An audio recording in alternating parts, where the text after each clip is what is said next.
அண்மை செய்தியை பார்த்துக் கொண்டிருக்கிறோம். மேற்கு வங்கத்தில் 2ஆம் கட்ட வாக்குப்பதிவுக்கான பரப்புரை ஓய்ந்தது. இது தொடர்பான கூடுதல் விவரங்களோடு இணைகிறார் சிறப்பு செய்தியாளர் முகிலன். விவரங்கள்.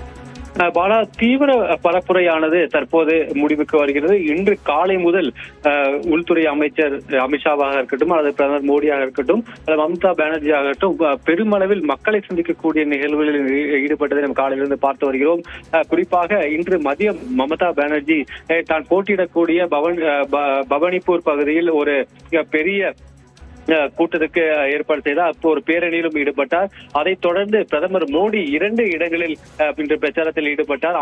அதே போல உள்துறை அமைச்சர் அமித்ஷாவும் பல பொதுக்கூட்டங்களில் அவர் ஈடுபட்டார்.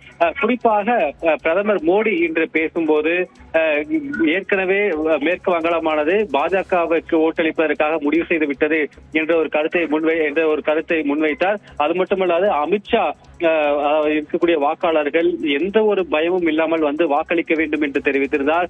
அது மட்டுமல்லாது அதாவது இந்த தேர்தல் முடிந்த பின்பும் ஒரு 7 நாட்களுக்கு மத்திய படைகள் மேற்கு வங்காளத்திலேயே இருக்கும் என்றும், அதனால் மக்கள் எந்தவித அச்சமும் கொள்ளாமல் பெருவாரியாக வந்து வாக்களிக்க வேண்டும் என்ற ஒரு கருத்தையும் அவர் முன்வைத்திருந்தார். மிக முக்கியமாக மேற்கு வங்காள முதல்வர் மம்தா பானர்ஜி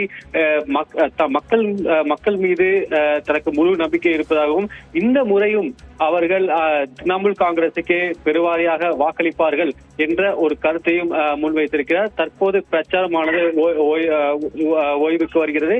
அதே போல தற்போது அங்கு பாதுகாப்பு பணியும் பல மடங்கு தற்போது அதிகரிக்கப்பட்டுள்ளது. ஏற்கனவே நாம் பார்த்திருக்கிற முதற்கட்ட தேர்தலாக இருக்கட்டும், அல்லது முதற்கட்ட தேர்தலுக்கு பிறகாக இருக்கட்டும், பல்வேறு இடங்களில் மேற்கு வங்காளத்தில் கலவரங்கள் நடந்தன. இதனால் மத்திய பாதுகாப்பு படையினர் நூற்றுக்கணக்கானோர் குவிக்கப்பட்டுள்ளனர்.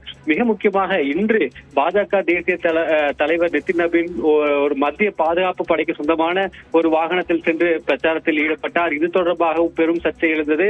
இவ்வாறு பல பரபரப்புகளை கொண்ட மேற்கு வங்காளத்தின் பிரச்சாரங்கள் தற்போது ஓய்வுக்கு வந்திருக்கிறது.